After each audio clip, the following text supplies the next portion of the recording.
What is going on, everybody? Welcome back to the channel. Aftersound here, bringing you Splinterlands content every single day. We also stream regularly here as well as on Twitch, so make sure you come by and say hello.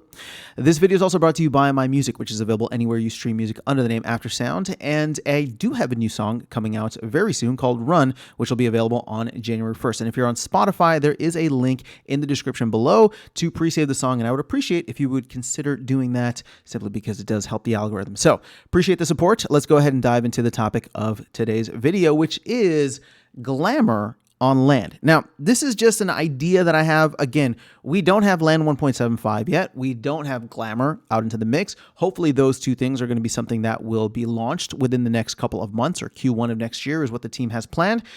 And I had this idea for Glamour on land being, and I know this might trigger some people, but there could be this element of making certain Glamour soulbound. Now, hear me out on this, because the way that I'm viewing it is, I know that people want everything to be tradable and you can go in and then like farm stuff, but as I think through more about land and the fact that like research, for example, is not tradable. Now, I don't know if research is going to be burnable, meaning that like you use research to maybe get to the next level or something, or basically it's like either you can spend your research points to get something, or you can spend your research, or you don't spend your research points, but you need certain thresholds, right? So you need 15,000 research points in order to unlock certain things, right? But research is never burned. You just accumulate it over time.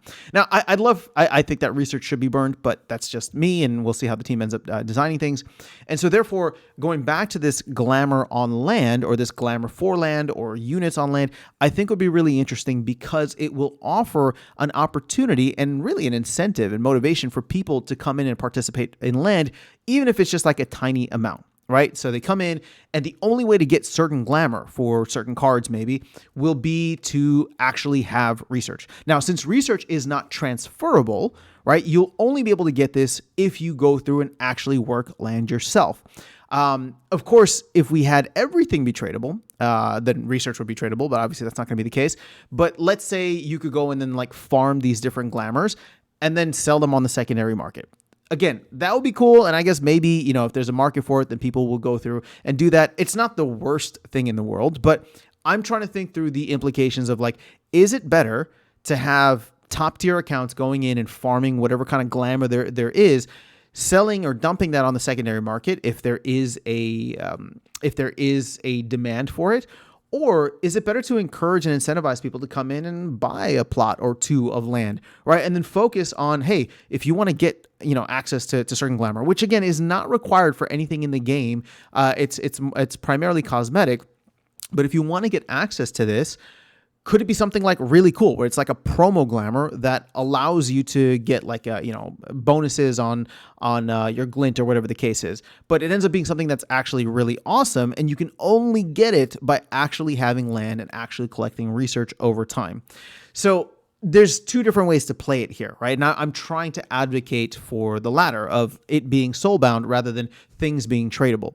I know a lot of folks really want us to get back to a point where there's nothing that's soulbound, and I understand, right? But there are certain things in the game that I think would benefit from being soulbound, because it's just like only people who would want those things, which again are not cards, right? I want to be very specific about that. It doesn't impact your gameplay in any way. It might impact your rewards, which is cool, right? But it's not impacting whether or not you win a game.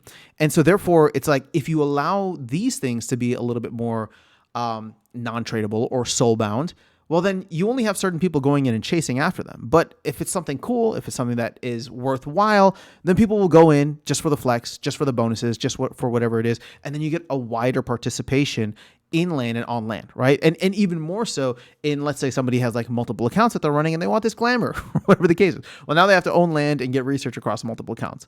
So again, I know that we're still not very early, but since land is out and people have been collecting research, but we're still very early in the concept of like what land can offer besides, everything that was in the 2.0 white paper. And of course, Glamour is not even out yet, so we still need to see what that ends up looking like and how that impacts the game and the game economy. Again, when I say the game, not from a play standpoint, although that would be pretty cool at some point in the long run, but just from like how do people value this?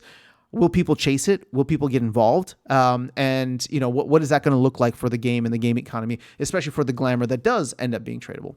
So just throwing this idea out there. I know I'll probably ruffle some feathers with this because it is a reversion to this whole, or there is a desire for us to revert back to everything being tradable. And again, once again, I understand that. I don't think that that's the end of the world. I don't think that's a bad thing necessarily. But I am trying to think through like what are areas in which we could have cool things specifically for land to get more people to participate and not have it be this like massive barrier. Like I'm not talking about like this promo glamour is going to be super expensive and you need a ton of research. Like it could be something where the research points are actually manageable and somebody that's working a single plot of land that's just focused on research can attain it after a month or two, right? It's not like something super wild and super crazy. Will they have to spend on grain and all of the other resources? They will, but that's where you get this interesting dynamic. If somebody comes in and they want this thing, it's just like, well, okay, do I buy one plot of land and then just kind of pay for all the different things as we go along? Again, this is like a cosmetic item, right? So I put it on the same level for all the Fortnite analogies that I give, on the same level of like, hey, there's a Fortnite, skin that you really like that's worth $8 or something like that. Like you could pay for it, but in a way, like now you can't even buy it. You have to participate in the game, which adds value to everything else because by either buying the land and working the land, you're using up assets and using the liquidity pools. Even if you buy just the land for research, you're buying resources from other people in order to work that land and to get the benefits of research from it, which again adds value to the ecosystem. It burns DEC, it burns other resources, it helps other players, and ultimately, like every DEC burned will lead to more SPS burned in the future, which if you're participating in the game, you're getting that SPS, right? You're earning that SPS, whether from land, whether from the trading card game, whether from staking SPS, right? Just being involved in the ecosystem. So all in all, I just like this idea of like getting more people to participate in land for cool things. It doesn't need to be extremely exclusive and cost prohibitive, but it could be something where it's just like, oh, you know what? I kind of want that. It gives me a reason to participate in land. Maybe there's like a soulbound skin that comes out every 3 months, similar to what we have with like the voucher promo, right? And so therefore you can go in and you can participate and you can get it. And again, it just rotates. And if you want it, you go for it. You set yourself up with land, and you know what I mean? Like it gets people to the point where like having one plot, and this goes back to what the team had said a long time ago. They want it to be awesome so that even if you only have one plot, you feel like you're participating in something cool, right? You don't need to have a region with 1,000 plots. You could just have one plot and feel like you're getting something out of it. Again, not from a financial standpoint, but from something cool within the game if you really desire and you want it. So that's my thought. I know I was a little long-winded towards the end there, but let me know your thoughts in the comments below. Otherwise, I will catch you all in the next one and see you around the game. Take care.